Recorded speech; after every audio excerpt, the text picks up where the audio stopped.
Sūduvos komanda į Šiaulius atvyko revanšo už patirtą pralaimėjimą pirmame A lygos čempionato rate savo žiūrovų akivaizdoje 0-2.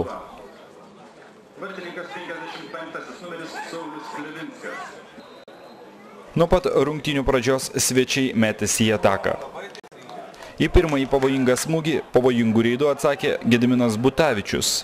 Saulius Klevinskas tik pirštų galais nukreipė kamuolį į kampinį. Tačiau jau 8 minutę po perdavimo iš kitos aikštės pusės Sergej Kozuiberda pergudravo gynėjus ir atsidūręs vienas prieš Giedrių Arlauskį pelnė įvartį. 0-1. Dar kartą įvartis lėčiau.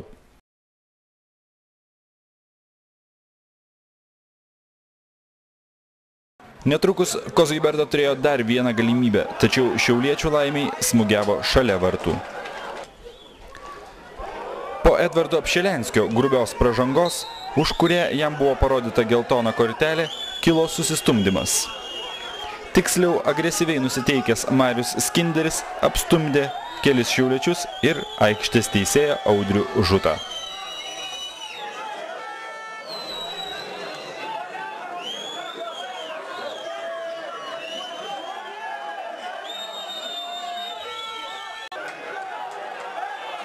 Šiauliai bandė lyginti rezultatą, tačiau nei Intaro Kirchnerio perdavimas, nei jo smūgis po puikaus Gintaro Juodeikio perdavimo tikslo nepasiekė.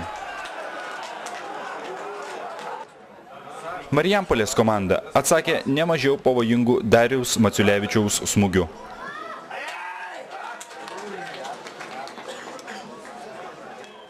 O netrukus po kampinio įžaidus kamuolį įvartį pelnė Gvidas Juška.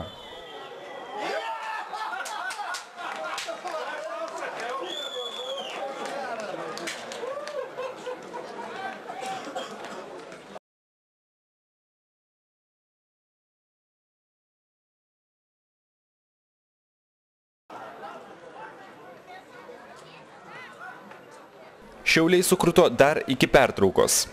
Šanso Butavičiui išnaudoti nepavyko. O po šios pražangos prieš Vaidą Viktoravičių kamuolį į baudos aikštelę pakėlė Mantas Kuklys, kurį į vartus pasiuntė Edvardas Pšelenskis. Komandos draugai sveikina Edvardą su pirmuoju įvarčiu A lygoje.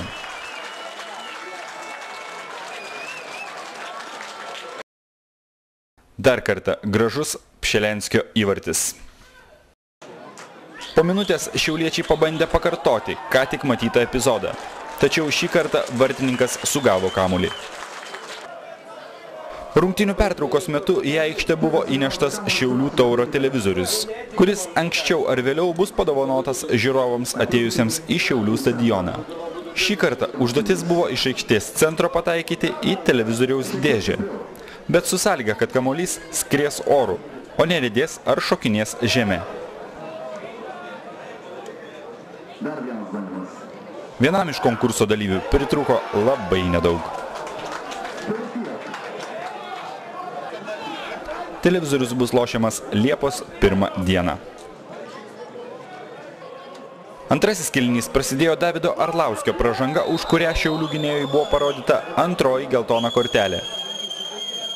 Ir jis buvo pašalintas iš aikštės.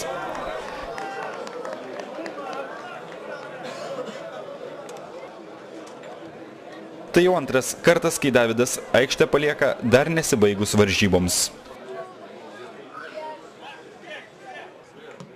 Žaisdami 11-10 Sūduvos futbolininkai progas kūrė vieną po kitos. Willy Oliveira, Giedrius Slavickas,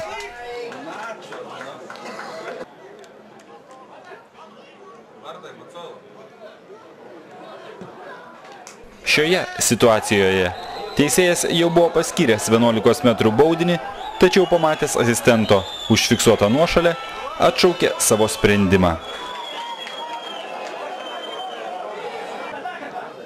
Šiaulių bandymai nebuvo tokie pavojingi.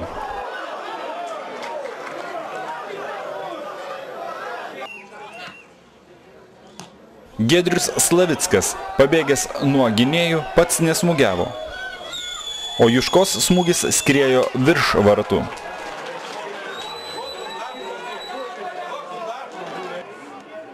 Andrius Rupšys galvo bandė pasiųsti kamuolį į vartus, tačiau šį kartą gerai sužaidė Giedrius Arlauskis. Dar dvi Sūduvos atakos, kuriuose svečiams trūko labai nedaug, kad pelnytų įvartį. Darius Maciulevičius smūgiuoja šalia deviniukės. Vienoje iš paskutinių Šiaulių atakų dalyvavo ir vartininkas.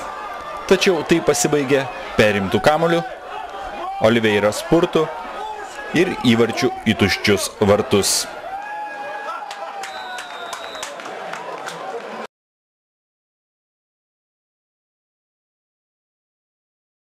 Baigiantis rungtynėms įvartis buvo pasiektas ir Marijampolėje, kur Šiaulių dubleriai nusileido Sūduvos pamainai 0-1.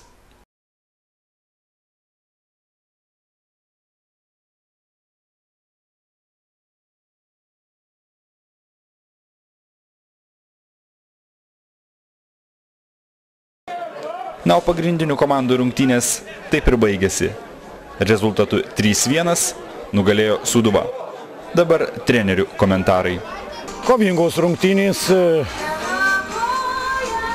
Žaidimas iki galo buvo gana įtemptas, kadangi rezultatas neatspindėjo to žaidimo. Ir 10 žaidė, reiškia, Šiauliai, kur mes turėjom prūgas visas išpildyti.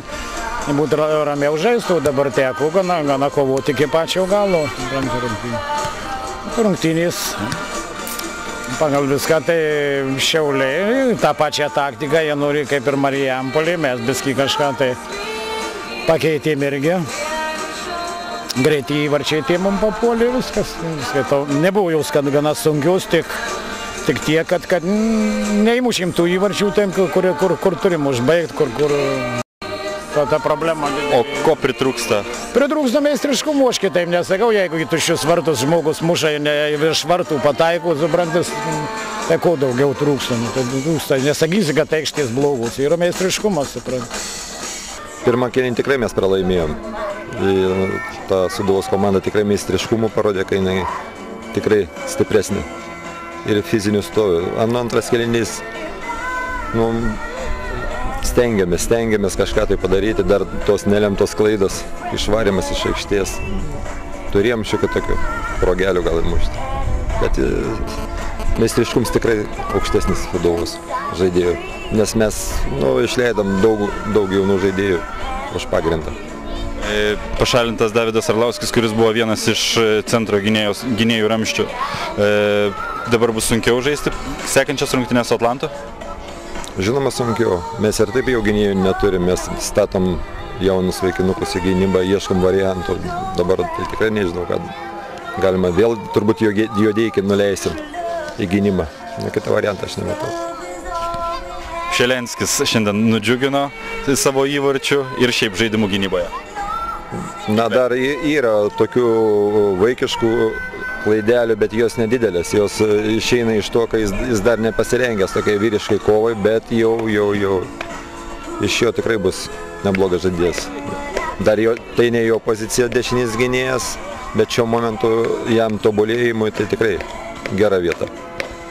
Edvardai, sveikinam su pirmuoju įvarčiu A lygoje, bet jis tikriausiai netiek džiugina, jeigu būtumėt laimėję. Tai aišku. Kas iš to įvarčiai, jeigu praloši varžybas. Iš tikrųjų, tie 2 įvarčiai gaila labai pirmi, kad praleidom. Jeigu ne tie 2 įvarčiai, gal būtų įmanoma dar kovoti. O pakomentuok įvartį. Kaip ten pasisekė įmušti? Nežinau, šiaip per pasitarimą tai neplanavom, kad aš ten turėčiau eiti standartinės padėtis ten į aikštelę, bet tam momente pasakė Deivis, eik ir nuėjau. Taip gavos. Geras perdavimas? Jo, geras. Išlindau ir tiek.